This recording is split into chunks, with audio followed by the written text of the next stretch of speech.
প্রথম পর্যায়ে যদি 1-2 জায়গায় হয় ক্লাস্টারে, সেটা হচ্ছে স্পোরেডিকভাবে যে হয় সেটা হচ্ছে আউটব্রেক। বাংলার প্রাদুর্ভাব বলছি। সারা বাংলাদেশে যদি আপনার আউটব্রেক হয় সেটা কি এপিডেমিক না? আপনি জনগণের উপর দায় চাপিয়ে আপনার কর্তব্য করবেন না, এই ধরনের মনোভাব দিয়ে আপনি জনস্বাস্থ্য উদ্ধার করতে পারবেন না। কিন্তু যেই কারণে অন্তর্বর্তী সরকার এই কাজটা করলো না বা করতে পারলো না, সেই কারণটা এখনও বিদ্যমান। আইসিইউর অভাবে একজন প্রভাবশালী লোকের যে সুপারিশপ্রাপ্ত একজন শিশু মারা গিয়েছে, ওখানে ডাক্তাররা লাঞ্ছিত হয়েছে। দরিদ্র মানুষের বাচ্চারাদেরকে নিয়ে গার্জিয়ানরা জটিল হওয়ার আগে কেন আসছে না হাসপাতালে? টিকাদানের কারণে হামের রোগীর সংখ্যা যখন কমতে শুরু করবে, তারপরেও 1 মাসে মৃত্যুর মিছিল দেখতে হবে আমাদের দুঃখজনকভাবে।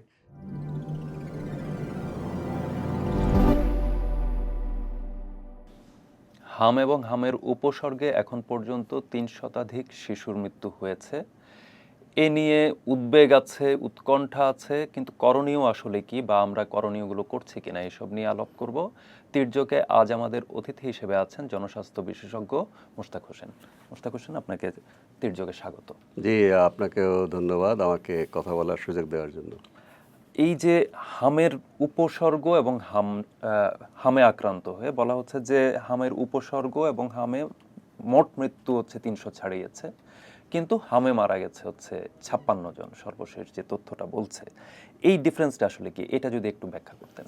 এটা আসলে রোগতাত্ত্বিক রোগতাত্ত্বিক ব্যাখ্যায় ব্যবহার করা হয়, কিন্তু যারাই হামের উপসর্গ নিয়ে প্রথম দিকে একটা বিষয় ছিল যে হামের মতো লাল লাল ছোপ অন্য অন্য রোগেও হতে পারে, বেশ কিছু রোগ আছে, সেটাকে বুঝতে হলে হয়তো ল্যাবরেটরি পরীক্ষা দ্বারা নিশ্চিত করে বলা হতো।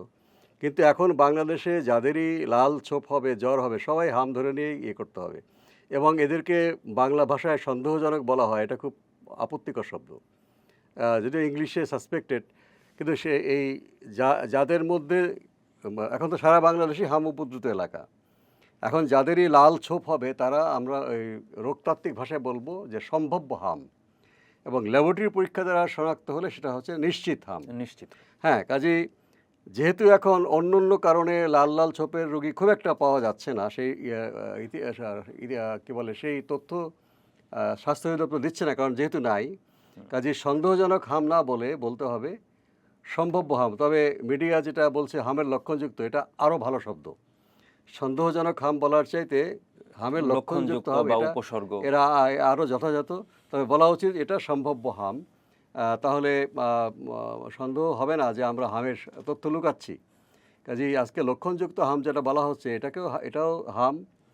এবং যারা ল্যাবরেটরি পরীক্ষা সবার তো প্রয়োজন নেই। ল্যাবরেটরি পরীক্ষা করা হয়েছে প্রথম দিকে যে লাল ছোপ হয়েছে, এটা কি আসলে হামের জন্য হচ্ছে নাকি রুবেলা নাকি অন্য, সেটা কিন্তু ইতিমধ্যে বোঝা গেছে। সবাই এখন মানে 99% যেটা বা হয়তো 100%ই তারা মিজলস মানে রুবিওলা ভাইরাস দ্বারা আক্রান্ত হচ্ছে।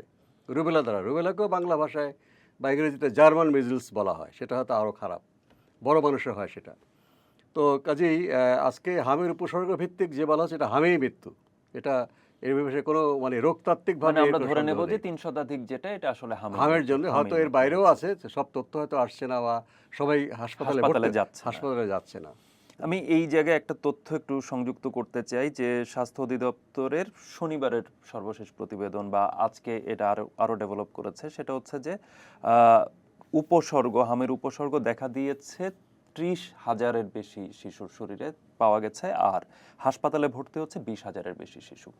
তো এই যে এটা এই মাত্রায় বা বিশ্ব স্বাস্থ্য সংস্থা একটা অতি উচ্চ ঝুঁকিপূর্ণ অবস্থা বলেছে বাংলাদেশের ক্ষেত্রে, এবং সেটা 64 জেলার মধ্যে 58টি জেলাতেই সংক্রমিত হয়েছে বলে তারা এখন হয়তো আরো বেড়েছে হয়তো। তো এই পরিস্থিতিতে আমরা গেলাম কিভাবে আসলে, মানে এইটা করণীয়টা আসলে কি?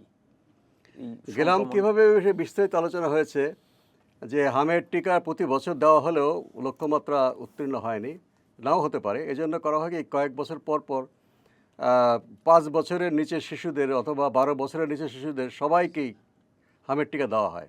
কারণ আজকে এই বছরে যাদেরকে হামের টিকা যারা পেল না, 9 মাস এবং 15 মাসের সময় দুটো ডোজ তারা পায়। যে যে কোনো কারণে এই বছর ডোজটা পেল না, আগামী বছর তার বয়স হয়ে যাচ্ছে 1 বছর 9 মাস, সে তো আর হাবের টিকার আওতায় আসছে না। কাজে এই যে জমে যাচ্ছে, এটাকে রোগতাত্ত্বিক ভাষায় আমরা বলি বার্থ কোহর্ট, মানে জন্মের পরে এরা টিকা পায়নি, এদেরকে মানে যাতে টিকার আওতায় আসে এজন্য 2-3 বছর পর পর একটা গণ ক্যাম্পেইন করা হয়, যারা টিকা পেয়েছে বা পায়নি। কারণ কে টিকা পেয়েছে কে পায়নি এটা খুঁজতে গেলে আবার সময় নষ্ট হবে। কাজেই এটা দিলে অসুবিধা নাই, বুস্টার হিসেবে কাজ করবে যারা টিকা পেয়েছে, আর যারা পায়নি তো তারা পায়নি। তো এইটা কিন্তু আমাদের বাংলাদেশে 2020-21 সর্বশেষ হয়েছিল। 2020-এর ডিসেম্বর, জানুয়ারি 2021, তখন তো কোভিড, বাচ্চারাও আসে নাই এবং আমাদের স্বাস্থ্যকর্মীরা বাড়ি বাড়ি যাওয়া নিষেধ ছিল। ফলে এটা একটা বড় অংশ তখনই বাদ পড়ে গেছে, আর প্রতি বছরই বাদ পড়তে পড়তে পড়তে একটা বিরাট সংখ্যা। নানা কারণেই এই গণটিকা অভিযানটা হয়নি, ফলে একটা বিস্ফোরণ ঘটেছে এই 2026-এর জানুয়ারি থেকে কিন্তু মৃত্যুবরণ শুরু হয়েছে। আমরা মার্চ মাসে হয়তো আমরা এটা জনসমক্ষে আসছে, মিডিয়াকে অবশ্যই ধন্যবাদ দিতে হবে, নাহলে হয়তো এখনও যদি আর চেপে যাওয়া যেত তাহলে হয়তো আমরা এটা নিয়ে খুব একটা বেশি আসলে এই জায়গাটাতে আমরা চিকিৎসার ক্ষেত্রে করছি কি, মানে কিভাবে করছি, বা এই এখন পর্যন্ত যেভাবে আমরা দেখছি যে হাসপাতালে যাচ্ছে, হাসপাতালে ভর্তি হচ্ছে, সেখানে আমরা প্রতিদিনই এক ধরনের মৃত্যুর টালি গুনছি, কোনোদিন 9, কোনোদিন 11, কোনোদিন 13, এইভাবে এক এক দিন এক এক নাম্বার আসছে, শিশু মৃত্যুর সংখ্যা আসছে আমাদের সামনে। তো চিকিৎসাটা আসলে কি করা উচিত বা কিভাবে করা উচিত? হ্যাঁ, এখানে ধরুন যারা ইতিমধ্যেই হামে আক্রান্ত হয়ে গেছে, তাদেরকে যদি আমি দ্রুত কিছু পদক্ষেপ নিয়ে মৃত্যুটা কমাতে হয়, আহ, টিকাদানের কারণে হামের রোগীর সংখ্যা যখন কমতে শুরু করবে, তারপরেও 1 মাসে মৃত্যুর মিছিল দেখতে হবে আমাদের দুঃখজনকভাবে। কিন্তু এটাও কিন্তু কমানো সম্ভব। আমাদের দেশে যেই সম্পদ এবং জনবল এবং অভিজ্ঞতা আছে, সম্ভবটা কি? ইমিডিয়েটলি এক্ষুনি 24 ঘন্টা বলেন 48 ঘন্টার ভিতরে যতগুলো সরকারি হাসপাতালে আইসিইউ আছে, এটার একটা অংশ হামের রোগীর জন্য আলাদা করতে হবে। কারণ Dedicated একই রকম আইসিইউতে যদি অন্য রোগী থাকে, তারা হামে আক্রান্ত হয়ে যাবে, তারাও কিন্তু দুর্বল। কাজেই আলাদা করতে হবে। প্রয়োজনে বেসরকারি হাসপাতালে, তাদের আইসিইউ কিন্তু সরকারি হাসপাতালের চেয়ে বেশি, সেগুলো সরকার নিতে পারে হামের জন্য, যে আলাদা করে সেখানেও আলাদা রাখতে হবে অন্যান্য রোগীদের জন্য, যে শিশুদের জন্য ডেডিকেটেড আইসিইউ। তাহলে যে সমস্ত শিশু এখন আইসিইউতে যাওয়ার অপেক্ষা আছে, সবাইকে কিন্তু আপনি আইসিইউ দিচ্ছেন। এটা হবে এক নম্বরে, কোনো শিশু যারা আইসিইউতে যাওয়ার অবস্থা আছে কাউকে আমরা বাদ দেব না। এটা সর্বশক্তি দিয়ে করতে হবে এবং এটা করা সম্ভব। আচ্ছা, এর আগের অবস্থায় যারা আছে, যারা শ্বাসকষ্টের লক্ষণ দেখা যাচ্ছে, তাদেরকে যদি অক্সিজেন দেওয়া হয়, সেই অক্সিজেনটা দিলে তার আইসিইউ লাগে না। আইসিইউতে নিতে হয় বিশেষ করে ভেন্টিলেশন, যে আমি মানে যন্ত্রের সাহায্যে তার শ্বাস প্রশ্বাস নিতে হবে। আর অক্সিজেনের অভাবে তা আমি অক্সিজেন দিয়েই অক্সিজেনটাকে সেই পদ্ধতি আইসিইউতে না নিয়েও করা যেতে পারে। কোভিডের সময় কিন্তু এভাবে আমরা অনেককে বাঁচিয়েছি। আচ্ছা, তারও আগে যদি বলি যে যেই বাচ্চারা এখন হামে ভুগছে কিন্তু শ্বাসকষ্ট নাই, অন্য সমস্যা নাই, তাকে তো এখন হাসপাতালে নিচ্ছে না, যে কারণ হাসপাতালে অলরেডি ক্রিটিক্যাল রোগীতে ভর্তি হয়ে আছে। এটা ডাক্তারি হিসাবে কথাটা ঠিক, কিন্তু পাবলিক হেলথ হিসাবে এই কথাটা ঠিক না। মানে এটা এই উপদেশ দেওয়াটা আমাদের জন্য খারাপও হতে পারে। যেই সচ্ছল পরিবারের বাচ্চাটা হামের লক্ষণ দেখা দিয়েছে, কিন্তু সে এখন অন্য কোনো জটিলতা নাই, সে তার বাড়িতে তার চিকিৎসা সম্ভব। মানে সে বাসায় তার একটা আলাদা ঘর, তার মা চিকিৎসা নেবে, এবং তার শরীরে ভিটামিনের ঘাটতি হওয়ার খুব সম্ভাবনা নেই, কারণ সে ভিটামিন এ ক্যাপসুল না পেলেও এই হামের টিকার সংকটের মধ্যে ভিটামিন এ ক্যাপসুলও সংকট হয়েছে। সে মাছ, মাংস, দুধ, ডিম তারা নিয়মিত খেয়েছে। প্রবলেম হচ্ছে যে যারা দারিদ্র্য সীমার নিচে বাস করে, সেই শিশুরা ঘনবসতি এলাকায় থাকছে, একই ঘরে বাবা, দাদা, নানি, অন্যান্য ভাই বোন সহ থাকছে, এবং ওকে আপনি হাসপাতালে রাখা দরকার। সেই হাসপাতালটা হবে কোথায়? সেটা মেডিকেল কলেজ হাসপাতালে হওয়া প্রয়োজন নেই, শিশু হাসপাতালে প্রয়োজন নেই, কারণ এগুলো অলরেডি ভর্তি হয়ে গেছে খারাপ রোগীদের দিয়ে। উপজেলা হাসপাতালের মতো সেকেন্ডারি হাসপাতাল, ঢাকা শহরে উপজেলা হাসপাতাল নেই, সেখানে সিটি কর্পোরেশনের কিছু হাসপাতাল আছে যারা সেকেন্ডারি কেয়ার বা মাধ্যমিক সেবা দিয়ে থাকে। তাহলে এই যে যারা আমরা বলি ভালনারেবল, অর্থাৎ ঝুঁকিপূর্ণ শিশু, তাদেরকে যদি আমরা মেডিকেল কেয়ারে রাখি, যেখানে সফিস্টিকেটেড চিকিৎসা প্রয়োজন নেই, ডাক্তার, নার্স তারা দিনে 2 বার পর্যবেক্ষণ করবে, বাকিটা ভলান্টিয়াররা দেখবে, তাহলে তারা যত্নে চলে গেল, ওদের জটিল রোগে যাওয়ার সম্ভাবনা অনেক কমে গেল, এবং তার কাছ থেকে অন্যরা ছড়াবে না। কিন্তু এখানে একটা বিষয় আছে যেটা আমাদের অবশ্যই আমলে নিতে হবে। স্বাস্থ্য এবং পরিবার মন্ত্রণালয় বলতে পারে, এটা আমাদের দায়িত্ব না। দরিদ্র মানুষের বাচ্চারাদেরকে নিয়ে গার্জিয়ানরা জটিল হওয়ার আগে কেন আসছে না হাসপাতালে? একটা কথা বলা হয়, যেটা আমি তীব্র আপত্তি করি, যে জনগণ সচেতন না, বিশেষ করে যাদের প্রাতিষ্ঠানিক পড়াশোনা নেই, তারা দেরিতে আসছে বলে আমাদের কিছু করার থাকে না, কাজেই আমরা তো বাঁচাতে পারলাম না। হাসপাতালে যেই ডাক্তারটা আছে তার জন্য কথাটা ঠিক হতে পারে, কিন্তু সমগ্র স্বাস্থ্য ব্যবস্থা এই কথা বলতেই পারে না। জনগণের উপর দায় চাপিয়ে নিজেদের ব্যর্থতা ঢাকা। একটা গরিব পরিবারের শিশুকে কেন হাসপাতালে আনছে না? কারণ ওই হাসপাতালে সে তো দিন আনে দিন খায়, তার বাবা মা, রোজগারটা তার বন্ধ হয়ে যাবে, খরচ করে সে হাসপাতালে নিয়ে যাবে, তখন তাকে বলবে যে আপনার বাচ্চার হাম হয়েছে কিন্তু নিউমোনিয়া হয়নি, আপনি বাসায় ফেরত যান। তাহলে এটা তো সে জানে, কারণ তার প্রতিবেশী হতে গিয়েছে, তার এই পয়সাটা খরচ করা এবং তার দিনের যে রোজগারটা সেটা নষ্ট হবে। তখন সে মনে করে যে আমার বাচ্চাটা গরিব মানুষের বাচ্চা, তো আমাদের এটা সহজে আমরা কাবু হব না, এরকম একটা সান্ত্বনা আমরাও চালু করি যে গরিবের কিছু হয় না, তাদের রোগ প্রতিরোধ ক্ষমতা। আসলে উল্টোটা, ও তো মাছ মাংস দুধ ডিম পাচ্ছে না, তাকে ভিটামিনের ক্যাপসুল খাওয়ানো বিষয় আছে। কাজে ওকে ওর ফ্যামিলিকে সাপোর্ট দেওয়া উচিত। সেজন্য তার কামাই রুজি বন্ধ হলেও তার দাদা দাদি নানা নানি তার ভাই বোনা না খেয়ে না থাকে যেন। দেখেন আপনি হাসপাতালে এই গরিবের যারা শিশুরা আসছে, সব ছোট ছোট ভাই বোনকে নিয়ে আসতেছে বা দাদিকেও নিয়ে আসছে, সে কিন্তু ওই বারান্দায় বসে আছে, কারণ চেয়ে চিনতে তারা যে খাবারটা পাবে ভাগ করে খাবে। হাসপাতালের ডায়েট তো শিশুর জন্য, দুধ দিচ্ছে হয়তো, কিন্তু বড়দের জন্য হয়তো তার বাবা এই যে রিক্সা চালায় সে এই সময় হয়তো ভিক্ষা করছে, যে আমার শিশুটা হাসপাতালে আছে, আমার ওষুধ কিনতে হবে, টেস্ট করতে হবে, আমরা খেতে পাচ্ছি। হাসপাতালে বাইরে এসে ভিক্ষা করে টাকাটা নিয়ে আসছে এবং তার সমগ্র পরিবারটা হাসপাতালে নিয়ে আসছে। এইটা যদি আমাদের সোশ্যাল সাপোর্ট না দিই, এটা তো স্বাস্থ্য মন্ত্রণালয় বলবে এটা দায়িত্ব না, তো সমাজ কল্যাণ ডিপার্টমেন্ট আছে, মা ও শিশু মন্ত্রণালয় রয়েছে, স্থানীয় সরকার মন্ত্রণালয় রয়েছে, যেই স্থানীয় সরকারের যারা জনপ্রতিনিধি, শুধু এখন এমপি আছে, অন্যরা অনেকেই বাতিল হয়ে গেছে, যারা ভবিষ্যতে নির্বাচন করতে চায় সে সমাজসেবীরা, তারা কিন্তু তাদেরকে যদি ডাক দেওয়া হয় তোমরা এইসব শিশুদের সাপোর্ট করো, তারা তাদের রাজনৈতিক অঙ্গীকার থেকে সেটা করবে এবং সে উদাহরণ সৃষ্টি করলে এক জায়গায় করলে আরেক জায়গায় করবে। কাজে এইভাবে যদি আমরা এই প্রান্তিক পরিবার শিশুদের পরিবারকে সামাজিক সহায়তা দেই, তাহলে তারা হাসপাতালে আসবে। আমার অভিজ্ঞতা আছে, নিপা ভাইরাসের যখন প্রাদুর্ভাব ঘটেছিল ইয়েতে, আপনার হাতিবান্ধায়, তখন কিন্তু এই গরিব বা রোগী অধিকাংশই গরিব, তারা আসে না, যে হাসপাতালে গিয়ে লাভ কী? আপনারা বলবেন যে তোমরা এই টেস্ট করো, এই টেস্ট হাসপাতালে হয় না, আমাকে পয়সা দিয়ে করতে হবে, ঔষধ স্যালাইন আমাকে কিনতে হবে, তারপরে বলবেন কি রোগের চিকিৎসা নাই, যদি তোমাদের ইচ্ছা থাকে রংপুর মেডিকেল কলেজ হাসপাতালে যাও। রংপুর মেডিকেলে আমি হয়তো বাসে করে নিয়ে গেলাম, মরে গেলে বললো চিকিৎসা মারা যাবে, ওখানে গিয়েও টেস্ট করতে হবে, ওষুধ কিনতে হবে, মারা গেলে তো বাসে করে তো আমি আমার বাচ্চাটাকে আনতে পারবো না।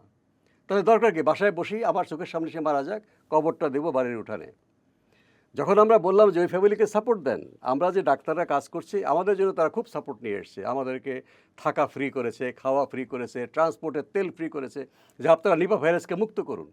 স্থানীয় এমপি অনেক উদ্যোগ নিয়েছে, এখানকার এনজিওরা কাজ করেছে। আমরা দেখেন এই টাকাটা আমাদের দরকার নেই, এই টাকাটা সরকার থেকে আমরা পাচ্ছি, বিভিন্ন ডব্লিউএচও দিচ্ছে, আপনারা ওই গরিব পরিবারকে বলেন তোমাদের সমস্ত কিছু আমরা বিয়ার করব, এবং যদি দুঃখজনকভাবে মৃত্যুবরণ করে তাদেরকে আমরা এনে দাফন করা, একেবারে দাফন পর্যন্ত কোনো, তখন সমস্ত রোগীরা আমাদের উপজেলা হেলথ কমপ্লেক্সে আসা শুরু করলো এবং আমরা অনেককে বাঁচাতে পেরেছি।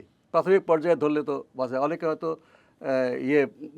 খেজুরের রস খেয়েছে কিনা সেই ভয়ে এসছে, তাকে পরীক্ষা করে বলেছি যে চিন্তার কারণ নেই, তাই হাসপাতালে রেখে দিয়েছি, কারণ প্যানিক হয়ে গেছে তো। কাজেই আপনি জনগণের উপর দায় চাপিয়ে আপনার কর্তব্য করবেন না, এই ধরনের মনোভাব দিয়ে আপনি জনস্বাস্থ্য উদ্ধার করতে পারবেন না। আপনি 1000টা আইসিইউ বাড়ান, রোগী যেন তৈরি না হয় সেই কাজটা যদি না করেন, রোগী যদি হয়ে যাওয়ার পরে জটিল অবস্থায় না যায় সেই কাজটা প্রতিরোধ করতে না পারেন, আপনি পাবলিকের উপর দোষ দিয়ে চালিয়ে যাবে, তা তো হয় না। এই জায়গায় আপনি যে প্রসঙ্গটা এলো, কথা প্রসঙ্গেই এলো, যে একটা হচ্ছে পাবলিকের উপরে দোষ চাপানো বা এই ধরনের যে প্রসঙ্গটা, আরেকটা হলো যে অন্তর্বর্তী সরকারের পিরিয়ডে 25 সালে ইউনিসেফের একটা বক্তব্য নিয়ে বেশ একটা হইচই হলো হাম ইস্যুতেই, যে ইউনিসেফ সতর্ক করেছিল, উদ্বেগ জানিয়েছিল যে এই পদ্ধতিগত জায়গায় যদি বদল হয় তাহলে একটা বড় দুর্গতি আসতে পারে, একটা ঝুঁকি তৈরি হতে পারে, কিন্তু সেটা না শুনে এই পরিস্থিতিটা এলো। আমরা এই সরকারের সময়টাতে আমরা দেখছি যে এই হামের সংকটটা যখন ক্রমাগত বাড়ছে, উদ্বেগ বাড়ছে, তখন ওই ইস্যুটা বারবার সামনে আসছে। এখন এটা কি যে আমরা কি সেই প্রবণতাতেই রয়ে গেলাম কিনা, যে পুরনো সরকারের প্রাক্তন প্রশাসনের উপরে দায় চাপানোর একটা বিষয়, এটা কি এখানে চর্চা হচ্ছে? আর আরেকটা প্রসঙ্গ হচ্ছে এই যে টিকা না দেওয়ার কারণে বা ওইটাকে অ্যাভয়েড করার কারণে আজকের যে দুর্গতি, শিশুদেরকে আমরা বলি জাতির ভবিষ্যৎ, বা তারাই আলটিমেটলি পরবর্তী প্রজন্মই তো হাল ধরে। তো সেক্ষেত্রে তাদেরকে ঝুঁকির দিকে ঠেলে দেওয়ার কারণে কোনো আইনি পদক্ষেপ বা জবাবদিহির আওতায় আনার কি সুযোগ আছে কিনা? দেখুন, আপনাদের প্রথম প্রশ্ন যায় ইউনিসেফের বক্তব্য। ইউনিসেফ বলেছে, কিন্তু আপনার আমাদের দেশের বিশেষজ্ঞরা বলেছে 18 মাস আগে, অর্থাৎ যখন অন্তর্বর্তী সরকার দায়িত্ব গ্রহণ করে। জি। হ্যাঁ, তো এখন তারা হয়তো গণমাধ্যমে বলছে না, ভবিষ্যতে যদি তাদের বিপদ হয় বা তারা যদি নতুন করে সরকারের সম্মতি ছাড়া পরামর্শকের কাজ করা, এগুলো খুব কঠিন আমাদের দেশে। আর তাকে national immunisation technical advisory group NTAGI তারা এটা বলেছে, এবং তারা কোনো কোনো পত্রিকা উঠেছে, এখন তারা এই কথা বলছে না। ইউনিসেফ বলেছে, তারা বাসে হয়ে গেছে। যে আমাদের কত গণতন্ত্র আসলে গণতান্ত্রিক পরিবেশটা ভয়ে কথা বলছে না, ভবিষ্যতে তাদের কাজের অসুবিধা হবে। দেখুন, ইউনিসেফ যে কথাটা বলেছে সর্বাংশে সত্য, বা আমাদের যারা নাইটাকের এক্সপার্ট সত্য, কিন্তু যেই কারণে অন্তর্বর্তী সরকার এই কাজটা করলো না বা করতে পারলো না, সেই কারণটা এখনও বিদ্যমান। আমি একটু বলি ডিটেলস। আমাদের সেক্টর প্রোগ্রাম চালু হয়েছিল, অপারেশন প্ল্যান চালু হয়েছিল। আমাদের স্বাস্থ্য উন্নয়নের কাজটা, মানে বেতন ভাতা বিল্ডিং করা ছাড়া বাকি কাজটা শতকরা 50% বেশি টাকা বিদেশি টাকায় হতো। কিন্তু এখন দেশ সেই স্বয়ংসম্পূর্ণের দিকে যাচ্ছে। 2024 সালেই আপনার নতুন 2020 সালে নতুন সেক্টর প্রোগ্রাম হওয়ার কথা ছিল। সেক্টর প্রোগ্রামের খসড়াও হয়েছে, 5ম সেক্টর প্রোগ্রাম। তখন বলা হলো যে আমাদের সরকারও বলল, তৎকালীন আওয়ামী লীগ সরকার এবং যারা আমাদেরকে সহায়তা দেন, WHO, ইউনিসেফ, ওয়ার্ল্ড ব্যাংক, যারা যারা আছে, তারা বলে যে তোমরা তো অনেক সক্ষম হয়েছো, এর চাইতে অনেক বেশি দরিদ্র হচ্ছে আফ্রিকাতে, সাব সাহারান আফ্রিকাতে, আমরা ওখানে ডাইভার্ট করব। তারা টাকা কমিয়ে দেওয়া শুরু করলো। দেখা গেল যে শতকরা মাত্র 35% টাকা বিদেশি সহায়তায় আসে, আর বাংলাদেশ সরকার রেভিনিউ থেকে 65% টাকা আসে। তাহলে সেক্টর প্রোগ্রাম হচ্ছে মূলত বিদেশি সাহায্য সমন্বয় করে যেন একইভাবে কাজটা করা। দেখা গেল যে 2জন করে ডিরেক্টর, একজন লাইন ডিরেক্টর ওই বিদেশি টাকার ম্যানেজমেন্ট করার জন্য, একটা দেশি ডিরেক্টর যার মানে রেভিনিউর টাকা ম্যানেজমেন্ট করার জন্য, 2-3টি করে অফিস, গাড়ি ডবল, তারপরে ডেপুটি ডিরেক্টর আর প্রোগ্রাম ম্যানেজার, অ্যাসিস্ট্যান্ট ডিরেক্টর আবার অ্যাসিস্ট্যান্ট প্রোগ্রাম ম্যানেজার। এই জন্য এই ডুপ্লিকেশন অ্যাভয়েড করার জন্য তখনই বলা হয়েছে এটা আমরা বন্ধ করে দিব, সেক্টর প্রোগ্রাম বন্ধ করে দিব, বিকল্প ব্যবস্থার জন্য তৈরি হোক। এবং ওই সময় আপনার টিকা কেনা নিয়ে সমস্যাটা ওই সময় হয়েছিল, কারণ 2020-এ যখন ঠিকমতো হলো না, 2022 বা 23-এও কোভিড ছিল, 23-এ কমে গেল এবং ডিক্লেয়ার হলো কোভিড ইজ ওভার। 23 সালে এটা করার কথা ছিল। তখন টিকা কেনার টাকা কে দিবে? বলে যে সরকার অর্ধেক টাকা দিবে, অর্ধেক বিদেশিরা দিবে, দাতারা দিবে। তাহলে অর্ধেক টাকা যদি সরকার দেয়, সরকারি ক্রয়ের নিয়ম হচ্ছে ওপেন টেন্ডার করতে হবে। আপনি আগের থেকে ঠিক করে রাখলেন, সেটা এটা তো বায়াসড হয়ে যাবে, পাবলিক প্রকিউরমেন্ট রুলসের বিরুদ্ধে। তখন এই বিষয়ে দোদুল্যমতা ভুগতে ভুগতে আওয়ামী লীগ সরকার গণঅভ্যুত্থানে উৎখাত হয়ে গেছে। নতুন সরকার আসার সঙ্গে সঙ্গে নাইটাক এবং ইউনিসেফ বলেছে, আগে নাইটাক বলেছে, পরে ইউনিসেফ বলেছে যে ইমিডিয়েটলি টিকা কিনে, কিন্তু এই পদ্ধতিগত সমস্যা হয়েছে, আপনারা এটা ক্যাম্পেইন না করলে, মানে গণটিকা অভিযান না করলে কিন্তু আমরা কিন্তু একটা খারাপ জায়গায় যাব। তখন তারা আবার ওই পুরনো প্রশ্নটা আসলো যে অর্ধেক টাকা যদি সরকার দেয়, তাহলে ওপেন টেন্ডার ছাড়া অর্থ মন্ত্রণালয় কিছুতেই ছাড় করছে না। অর্থ মন্ত্রণালয়, এনবিআর, যারা যারা দায়িত্বপ্রাপ্ত, যে আপনারা জরুরি বলে দুর্নীতির সুযোগ করে দিচ্ছেন। এই যে বিদেশি টাকা যে গত 2 বছর কিনেছেন, মাঝখানে গণঅভ্যুত্থান হয়েছে, এখানে দুর্নীতি হয়েছে, এটার আমাদের অবজেকশন ক্লিয়ার করেন। তাহলে অবজেকশন ক্লিয়ার করবে, এখন যে টিকা না কিনলে আমাদের বিশেষজ্ঞরা বলছে যে বিপদ হবে, বলে বিপদ বলে আপনারা তো সমস্ত দুর্নীতি পার করেন, অর্থ মন্ত্রণালয় বলেছে, তাদের দিক থেকে তারা ঠিক আছে হয়তো। তখন প্রশ্ন আসলো যে তাহলে এটা কি জরুরি? যদি বলছে ইউনিসেফ, ক্যাবিনেটে হয়তো আলোচনা হয়েছে, আমি জানি না যে এটা জরুরি কিনা। তারা তো বলেছে কই শিশুরা তো ভালোই আছে, শিশুরা তো আমরা নর্মাল যে মৃত্যু মিজলস তার চেয়ে বেশি কিছু হচ্ছে না। ভাই ঝামেলায় যায় না, নির্বাচনের তারিখ দেওয়া হয়েছে, পরবর্তী সরকার এটা করবে। এইটে আপনার প্রসিডিউর আটকে গেল। তো খোলা বাজারে টিকা ক্রয় করার জন্য সরকার খুঁজলো যে ইউনপস নামে একটা organisation, United Nations Office for Project Service, তারা এই প্রজেক্টগুলোকে তারা বাস্তবায়িত করে, হেল্প করে। তারা বললো যে আমরা সস্তায় টিকা দেবো, এবং দেখা গেল সস্তা টিকা দিতে পারবে ঠিকই, তার 1 বছর 2 বছর বেশি দেরি হবে। তখন ইউনিসেফ রাগ করলো যে তোমরা যে আমরা একটা সেট বাজারে কোথা থেকে আনতে হবে আমরা জানি, আমাদের অভিজ্ঞতা আছে, আমরা তোমাদের কাছ থেকে 3% সার্ভিস চার্জ দিই আমাদের স্টাফদের হেল্প করার জন্য, ইউরোপ সেটা নেবে না বলছে, তোমরা সস্তা খুঁজতে গিয়ে দেরি করে ফেলছো, তো তাহলে আমাদের আর কি দরকার। এটা ইন্টারনাল তারা এগুলো এখনও বলেনি। তখন তখন সরকার সিদ্ধান্ত না ইয়েই করবে, ইউনিসেফই আমাদের টিকাটা ক্রয় করবে, ইউনিসেফের প্রয়োজন নেই। এবং বাংলাদেশ সরকার বলল যে ঠিক আছে, আমাদের এই রুলটা সংশোধন করার জন্য লেখা হলো এই বিশেষ অনুরোধ যে আমাদের টিকা কিনতে হবে ফিনান্সকে। তখন এতে বলে আমরা অর্থ মন্ত্রণালয় বললো আমরা করতে পারি যদি সরকারের ক্যাবিনেটের বিশেষ ডিরেকশন থাকে। আর বিশেষ ডিরেকশন তো গত সরকার, অন্তর্বর্তী সরকার, তারা কি করলেন, বলে এইটা এত জরুরি না, বরঞ্চ আমেরিকার সাথে বাণিজ্যিক চুক্তি করাটা খুব জরুরি। 3 দিনও তারা ওয়েট করলেন না। হামের টিকা জরুরি, হামের টিকা জরুরি না, মার্কেটের সাথে বাণিজ্যিক, তো গার্মেন্টস শিল্প বাঁচাবার নাম করে তারা আমাদেরকে এরকম একটা চরম বিতর্কিতমূলক চুক্তিতে নিয়ে গেলেন। যাক, সেটা ভিন্ন প্রশ্ন। এই সরকার আসার পরে কিন্তু অলরেডি মৃত্যু শুরু হয়েছে জানুয়ারিতে। সরকার দায়িত্ব নিলেন ফেব্রুয়ারি 12 ইলেকশনের পরে, 15ই ক্যাবিনেট হলো। ক্যাবিনেটের দায়িত্ব দেওয়ার পরপরই স্বাস্থ্যমন্ত্রী কিন্তু ছুটে গেলেন সংক্রামক ব্যাধি হাসপাতালে। কেন? ওখানে অলরেডি হামের রোগের শিশু ভর্তি হয়ে গেছে এবং মারা যাওয়া শুরু করেছে। আইসিইউর অভাবে একজন প্রভাবশালী লোকের যে সুপারিশপ্রাপ্ত একজন শিশু মারা গিয়েছে, ওখানে ডাক্তাররা লাঞ্ছিত হয়েছে। তখন দ্রুত চলে গেলেন স্বাস্থ্যমন্ত্রী, গিয়ে তিনি দেখলেন যে আসলে অবস্থা খুবই খারাপ, এখানে আইসিইউর প্রয়োজন। তিনি ব্যক্তিগত উদ্যোগে আপনার 2টো আইসিইউ প্রাইভেট খাত থেকে ওখানে লাগাই দিলেন। উনি জানেন না বিষয় না, উনি তো বিশেষজ্ঞরা। তাহলে ওই সময় বিশেষজ্ঞদের বলা উচিত ছিল তার চারপাশে যারা আছে, এটা কিন্তু এমার্জেন্সি শুরু হলো, দ্রুত করুন। অপেক্ষা করতে করতে যখন পত্রিকায় খবর আসলো রাজশাহীতে এতগুলো বাচ্চা মারা গেছে, এই অল্প সময়ের প্রথম হচ্ছে বড় ধরনের, তখন তো উনি এত সিরিয়াস হয়ে গেলেন, তিনি ফাঁসি পর্যন্ত দেওয়ার করলেন। কিন্তু প্রকিউরমেন্ট তো বন্ধ। তখন উনি টিকা কিনতে চাইলেন, বলছে না, এটা তো দেওয়া যাবে না। তখন তার যে উচ্চ পর্যায়ে প্রধানমন্ত্রী থেকে বলল যে আপনারা না বললে ফিনান্স তো আমাদের ছাড়বে না, ফিনান্স তো দুর্নীতি দমন কমিশনের ভয়ে তারা টাকা ছাড়ছে না। টিকা বন্ধ না তো, আপনার যারা মাঠ পর্যায়ে এই বোর্ড বহন করে এই টিকা সরঞ্জাম নেয়, ওদের টাকাটা বাকি। অনেকে চাকরি হারা হয়েছে, ভলান্টিয়ারদের আপনার অ্যালাউন্স দেওয়ার পয়সা নেই, সব বিদেশি টাকায় হতো। বাংলাদেশ সরকারের টাকায় গেলে ওখানে তো ভলান্টিয়ারদের জন্য টেন্ডার কী করতে হবে, যেভাবে আমরা এই প্রহরে নিয়োগ করি এজেন্সির মাধ্যমে, তাহলে ভলান্টিয়ারদের নিয়োগ করতে হবে। এইসব নিয়ে তখন সর্বোচ্চ পর্যায় থেকে জরুরিভাবে এটা করা হয়েছে। Very good. এখন যদি এইটাকে যদি বিধিবদ্ধ না করেন যে হাম কোন পর্যায়ে আসলে স্বাস্থ্যের জরুরি পরিস্থিতি, পাবলিক হেলথ এমার্জেন্সি, ডেঙ্গি কোন পর্যায়ে গেলে পাবলিক হেলথ এমার্জেন্সি, এইগুলো কিন্তু আমরা এপিডেমিওলজিস্টরা এই মাত্রা ঠিক করে রেখেছি। এবং পাবলিক হেলথ এমার্জেন্সি হলে কার কি দায়িত্ব, কতগুলো খসড়া কিন্তু আমি নিজে করেছি। আমি একটা কনসালটেন্সি পেয়েছিলাম বিশ্ব ব্যাংক থেকে, যে আমাদের দুর্যোগ ব্যবস্থাপনা কিন্তু এই নিয়ম আছে, স্ট্যান্ডিং অর্ডার অন ডিজাস্টার।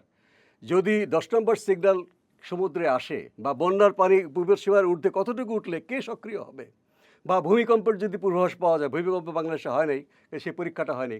কিন্তু অন্যান্য ন্যাচারাল ডিজাস্টার, যেহেতু 1970 সালে প্রচুর লোক মারা গিয়েছে, তারপর থেকে শিক্ষা নিয়ে এতদিন ধরে একটা খুব ভালো সিস্টেম হয়েছে যে আর নতুন করে সরকারকে মন্ত্রণালয়ের অপেক্ষা করতে হয় না যে রেড ক্রিসেন্টের ভলান্টিয়াররা উপকূল এলাকায় মাইক দিয়ে সতর্ক করা, মানুষকে শেল্টারে নিয়ে আসা, তাদের জন্য খাদ্য বরাদ্দ করা, এবং আরও অনেক সময় লাগবে, হয়তো সময় পাই বলবো। গরিবেরা আসতো না সাইক্লোন শেল্টারে, দেখা গেল গবেষণা করে যে তাদের গরু বা ছাগল, হাঁস মুরগি তাদের জীবিকার একমাত্র অবলম্বন, তাদের জন্য সাইক্লোন শেল্টারে জায়গা না হলে তারা আসছে না। তারা গরু ছাগল বুকে নিয়ে ছাদের উপরে বসে তারা চেষ্টা করে বাঁচার জন্য, মরে যায়, ভেসে যায়। অ্যালাউ করা হলো গরু ছাগল হাঁস মুরগিদের সেখানে আনার, ফলে সাইক্লোন শেল্টারে গরিবরা আসলো। এইভাবে কিন্তু করে করে কাঠামো দাঁড়িয়ে আপনি পাবলিক অসচেতন, তারা সাইক্লোন শেল্টারে আসছে না, মরে যাচ্ছে, আমরা কি করব, সেই কথা বললে এখন তো তার মার খাবে দুর্যোগ ব্যবস্থাপনার কর্মীরা। তারা সমাধান করেছে, সবাই আসছে। কাজে এইভাবে একটা পাবলিক হেলথ এমার্জেন্সির সময় একটা স্ট্যান্ডিং অর্ডার থাকা দরকার, যে যদি হামের এপিডেমিক হয়, এই এপিডেমিক বলতে আমাদের যারা স্বাস্থ্য মন্ত্রণালয়ে কাজ করছেন তারা ভয় পাচ্ছেন। সেটা হলো যে আমাদের পাবলিক হেলথ ইমার্জেন্সি প্রসঙ্গ আপনি এনেছেন, এবং পাবলিক হেলথ ইমার্জেন্সি আসলে আমি কখন ঘোষণা করব এপিডেমিকের কথা, যে উচ্চ ঝুঁকিপূর্ণ যখন বিশ্ব স্বাস্থ্য সংস্থা যখন বলছে, তখন বলছে যে এটা অলরেডি মহামারী পর্যায়ে। তো সেক্ষেত্রে আমাদের প্রশাসনের তরফ থেকে, স্বাস্থ্য মন্ত্রণালয় বলি বা সরকারের তরফ থেকে কোনোভাবেই এই ঘোষণাটি আসছে না। আমরা সর্বশেষ কোভিডের সময়টাতে এক ধরনের দেখেছি, এবং যতটুকু দেখেছি যে ইমার্জেন্সি, স্টেট অফ ইমার্জেন্সি বিধান থাকলেও পাবলিক হেলথ ইমার্জেন্সির কোনো বিধান সংবিধান ঘেঁটে পাওয়া যাচ্ছে না। তো এইটা আমরা কেন করছি না, বা এইটার পদ্ধতিটা কি, এই ধরনের বিধান আদৌ আছে কিনা আমাদের সরকারিভাবে? দেখুন, প্রথম কথা হচ্ছে এপিডেমিক কথাটা আমরা খুবই স্পর্শকাতর, বলতে চাই না। প্রথম যদি বলা, মানুষও মনে করে এপিডেমিক মানে হাজার হাজার মৃত্যু, রাস্তাঘাটে ছড়িয়ে পড়া লাশ। ব্রিটিশ আমলে থেকে এই নামটা এসছে। আর সরকার মনে করে এটা বললে পাবলিক আতঙ্কিত হবে, এবং বিরোধী দল বলবে সরকার ব্যর্থ পদত্যাগ করো। এপিডেমিক কেন হলো? রাজনৈতিকভাবে সেন্সিটিভ। এখান থেকে আমাদের বেরিয়ে আসতে হবে, এই কালচারটা। দেখুন, আপনি যে বলছেন যে কোভিড বিশ্বমারী যখন হলো, প্যান্ডেমিক, একটা গেজেট নোটিফিকেশন আছে সরকার, তৎকালীন সরকার তারা ম্যানেজ করেছে। কিন্তু বাংলাদেশ সরকারের পক্ষ থেকে কোনো রকম ঘোষণা হয় নাই যে বাংলাদেশ এখন প্যান্ডেমিকের মধ্যে আছে। একটা ঘোষণা নয়, আমি আজকে শুধু ওই যে লকডাউন, হ্যাঁ বলেছে, লকডাউন বলেছে। সারা বাংলাদেশ এখন কোভিডের ঝুঁকিতে আছে। আমাদের একটা সংক্রামক প্রতিরোধ আইন আছে 2019 সালে, সেটা করা হয়েছিল যে নিপা ভাইরাসের যে প্রাদুর্ভাব হচ্ছে বিভিন্ন স্থানিক ভিত্তিতে, সেইটাকে ম্যানেজ করার উপযোগী। কিন্তু প্যান্ডেমিকটা সেটাকে কাভার করে না, এপিডেমিককেও কাভার করে না। কিন্তু তখন তারা আইনও সংশোধন করে একটা সরকারি ঘোষণা নাই যে এখানে প্যান্ডেমিক হয়েছে। কিন্তু সর্বোচ্চ পদ প্রধানমন্ত্রীর দপ্তর থেকে এবং প্রশাসনিক সর্বোচ্চ জায়গা ক্যাবিনেট ডিভিশন থেকে সব জরুরি কাজে কিন্তু করা হয়েছে। যেহেতু এটা বিধিবদ্ধ করা হয়নি, ফলে ডেঙ্গির সময় যখন এত লোক মারা গেল 2023 সালে, তারা ওটাকে মহামারী বলতে রাজি না। এবং সরকারি চাকুরি যারা করেন এপিডেমিওলজিস্ট, তারা তখনও বলে নাই। আপনি WHO তো সরাসরি বলতে পারছেন এপিডেমিক, বলছে এপিডেমিকের মতো। একজন সরকারি কাজ করা এপিডেমিওলজিস্ট আছে, তারা বলবে না এপিডেমিক। আমি বলছি, বা দায়িত্ব নিয়ে, আমি আগেও বলেছি, আওয়ামী লীগ সরকারের সময় আমাকে এই জন্য হেনস্থা হতে হয়েছে, অন্তর্বর্তী সরকারের সময় সমস্যা হচ্ছে, এখনও সমস্যা হচ্ছে যে আপনি বেশি বেশি বলছেন। অবশ্যই এপিডেমিক, এটার কোনো সন্দেহ নাই। এইটা যদি এবং রোগতত্ত্ববিদরা জানে, বা এই আমরা বেঞ্চমার্ক ঠিক করেছি যে কোন রোগ কোন পর্যায়ে গেলে এটা এপিডেমিক। প্রথম পর্যায়ে যদি 1-2 জায়গায় হয় ক্লাস্টারে, সেটা হচ্ছে স্পোরেডিকভাবে যে হয়, সেটা হচ্ছে আউটব্রেক। বাংলার প্রাদুর্ভাব বলছি। সারা বাংলাদেশে যদি আপনার আউটব্রেক হয়, সেটা কি এপিডেমিক না? 58টি জেলা আমরা, আর এখন নিশ্চয়ই 60টা বা 62-63টা হয়ে গেছে। দেখেন, যখন আগুন একটা জায়গায় জ্বলে তখন বলবে এটা অগ্নিকাণ্ড, ঠিক আছে। যদি ঢাকা শহরে 100 জায়গায় অগ্নিকাণ্ড হয়, সেটা কি দাবানল না? আমি অগ্নিকাণ্ড বলছি, কিন্তু দাবানল বলতে রাজি না। কাজে আমি আউটব্রেক বলছি, এপিডেমিক বলতে রাজি না। কাজেই এই আইনটা এখন যেটা করছেন আমাদের সরকার, জরুরি ভিত্তিতে সব ঠিক আছে। এখন এইটা আগামী পার্লামেন্টে তারা এই স্ট্যান্ডিং অর্ডার হিসাবে তারা করুন, যে যদি রোগতত্ত্ববিদরা বলেন, শুধু সরকারি রোগতত্ত্ববিদ হলে হবে না, ইন্ডিপেন্ডেন্ট রোগতত্ত্ববিদ লাগবে। সরকারি রোগতত্ত্ববিদরা বলতে ভয় পাবেন, তার চাকরির সমস্যা হবে। তাকে তো এটা বলবে না, তুমি এপিডেমিক বলার কারণে তোমাকে ওএসডি করলাম। বললো তুমি ওই সকাল 9টায় অফিস, তুমি 11টার সময় আসছো, কাজে তোমাকে ওএসডি করলাম। কাজে এই যে ভীতির পরিবেশে সায়েন্টিস্টও কথা বলতে পারছেন না, এটা গণতান্ত্রিক পরিবেশ না। এবং পত্রিকায় এই যে আপনার আজকে প্রেস রিলিজ দিচ্ছে রেগুলার, খুবই ভালো পদক্ষেপ। প্রথম দিকে তারা রাজি হননি যে না, এটা বলা যাবে না, সর্বোচ্চ পর্যায় থেকে এই অনুমতি না আসলে। কিন্তু অলরেডি WHO এবং আমাদের বিভিন্ন পত্রিকায় আসছে এটা। এখন তারা ডেইলি আপডেট দিচ্ছে, খুবই একটা ভালো, এটা হওয়া উচিত। তাহলে এইগুলো যে করবে, একটা এপিডেমিক হলে বা পাবলিক হেলথ এমার্জেন্সি এপিডেমিক ছাড়াও হতে পারে, একটা জেলায় হতে পারে যদি পানি দূষিত হয়ে যায়।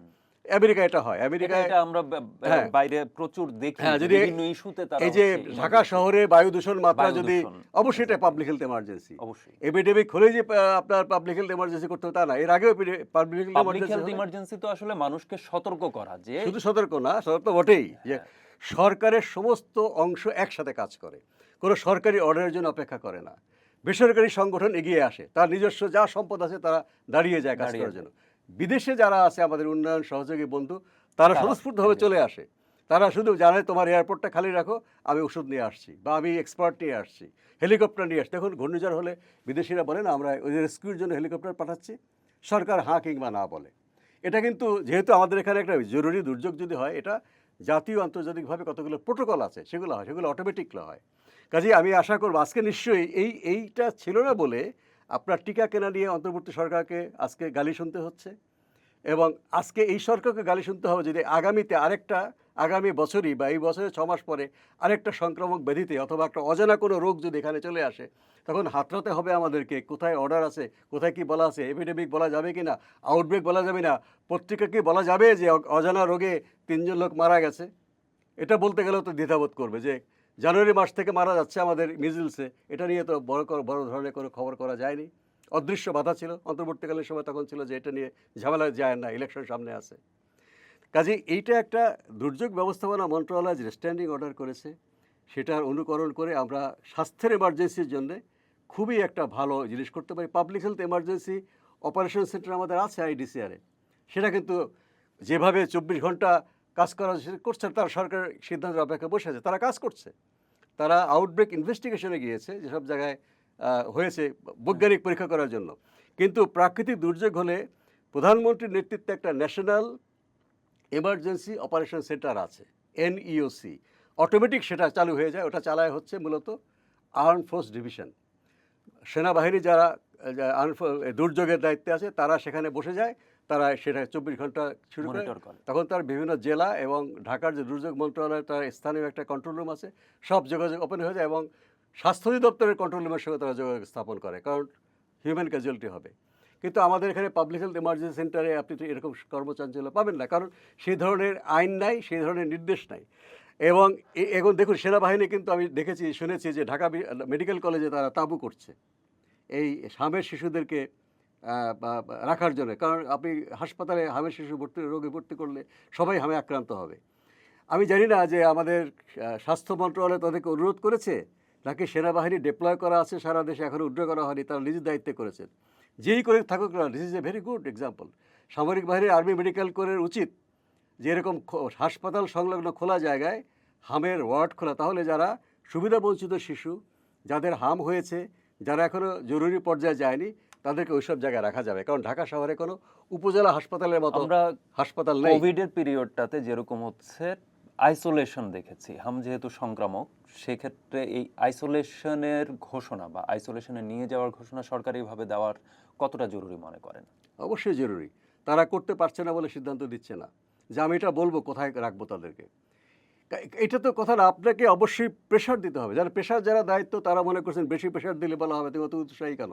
কোভিডের সময়টাতে আমরা হ্যাঁ। দেখেছি যে এই ঘোষণার কারণে আমাদের তো সম্পদ সবসময় সীমিত ছিল, তো সেই জায়গা থেকে অনেকে হচ্ছে অন্তত এগিয়ে যাদের আসছে। সামর্থ্যটা ছিল তারা নিজ নিজ ঘরে বা যারা যারা পেরেছে তারা ঘরের মধ্যেই নিজের স্বজনকে হচ্ছে আইসোলেটেড অবস্থায় রেখেছে বা কোয়ারেন্টাইনের ইস্যুটা যেটা ছিল সেটা করেছে। হামের ক্ষেত্রে তো এটা পসিবল, আপনি যেটা বললেন যে সচ্ছল যারা আছে তাদের ক্ষেত্রে ঘরে রেখেই চিকিৎসাটা এগোনো সম্ভব যদি ক্রিটিক্যাল সিচুয়েশন না যায়। দরিদ্রদের ক্ষেত্রে হচ্ছে প্রশাসনিকভাবে বা রাষ্ট্রকে কিছু দায়িত্ব নিতে হবে, সেটা বললেন। তো এই আইসোলেশনের ঘোষণাটা বা আইসোলেশনের দিক নির্দেশনাটা দিতে বাধছে কোথায়? না, এটা দিয়েছে। আপনি এটা পত্রিকার বিজ্ঞাপনের মাধ্যমে, টেলিভিশনে বা আমাদের যারা ক্লিনিশিয়ান চিকিৎসা দিচ্ছেন, তারা কিন্তু বলছে যে শিশুকে হ্যাঁ, তারা বলছেন।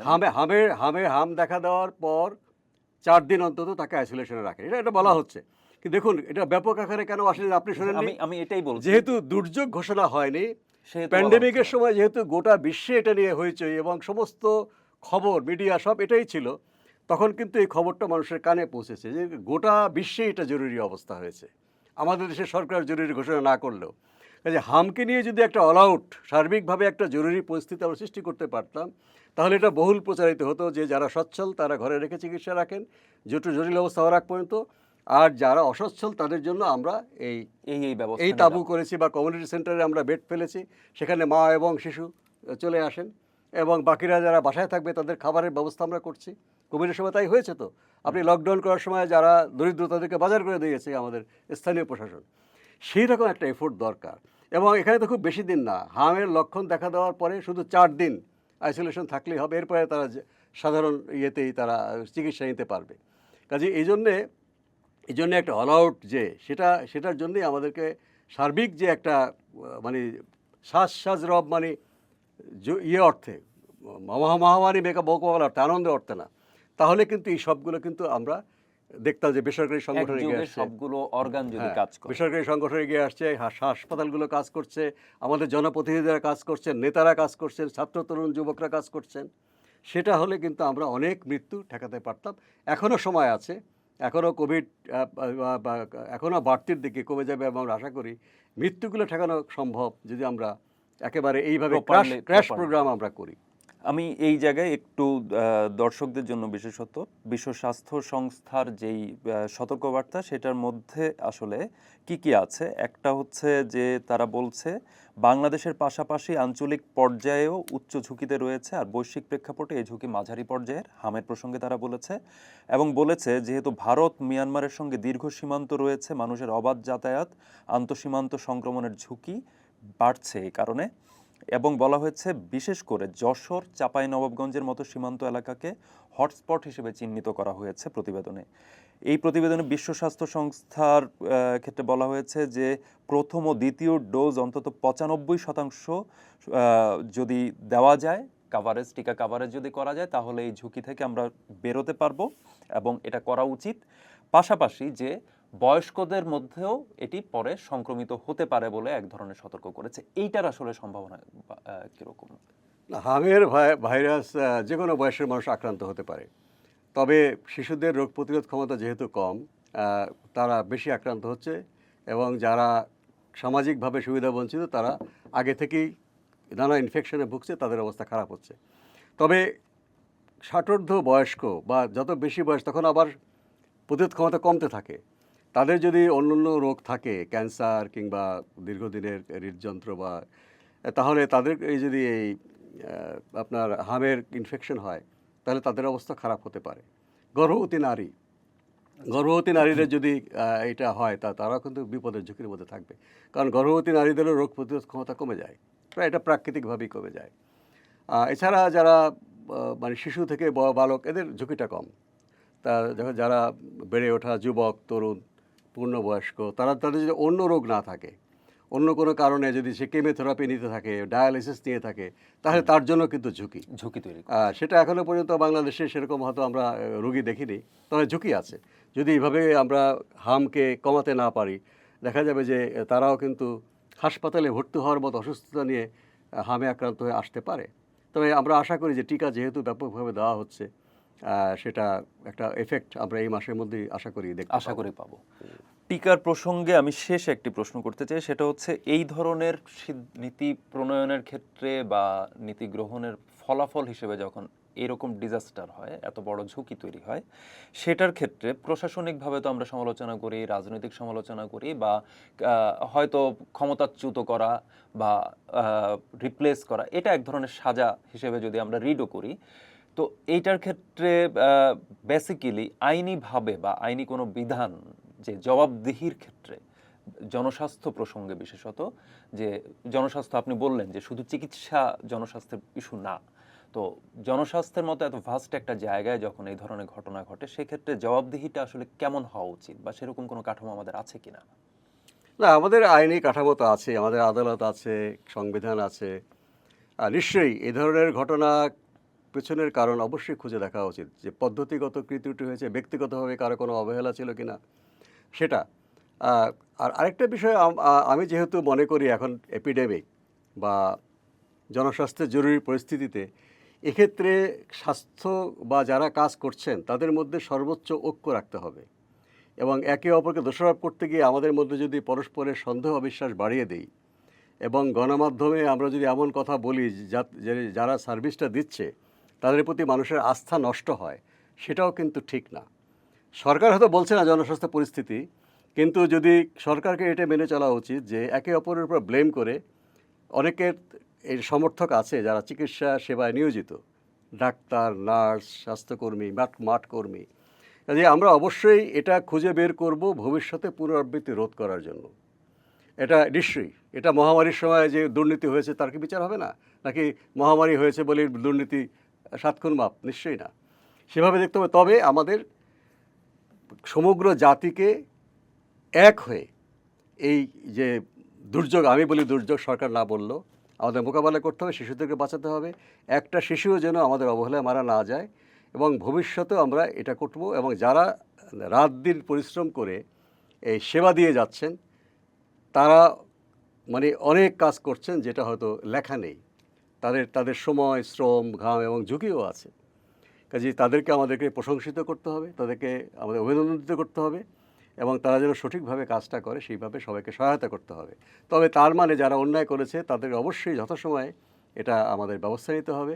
কিন্তু এই সময়ে আমরা যেন একে অপরকে দোষারোপ করে আমাদের ভিতরকার যে সংহতি সেটা যেন আমরা নষ্ট না করি। ধন্যবাদ মোশতাক হোসেন। ধন্যবাদ। হামের যে পরিস্থিতি, সেই পরিস্থিতিটাকে অর্থাৎ যেভাবে ছড়িয়ে পড়েছে, 60টির মতো জেলায় অলরেডি হাম সংক্রমণ হয়েছে, এই তথ্য আছে। পাশাপাশি যেই মাত্রায় ছড়াচ্ছে, যে পরিমাণ শিশু আক্রান্ত হয়ে মারা যাচ্ছে, এই পুরো বিষয়টিকে মোশতাক হোসেন বললেন, জনস্বাস্থ্য বিশেষজ্ঞের জায়গা থেকে তিনি বললেন যে এই বিষয়টিকে জরুরি স্বাস্থ্য পরিস্থিতি বা জনস্বাস্থ্য বিষয়ক জরুরি অবস্থা হিসেবে ঘোষণা করা উচিত।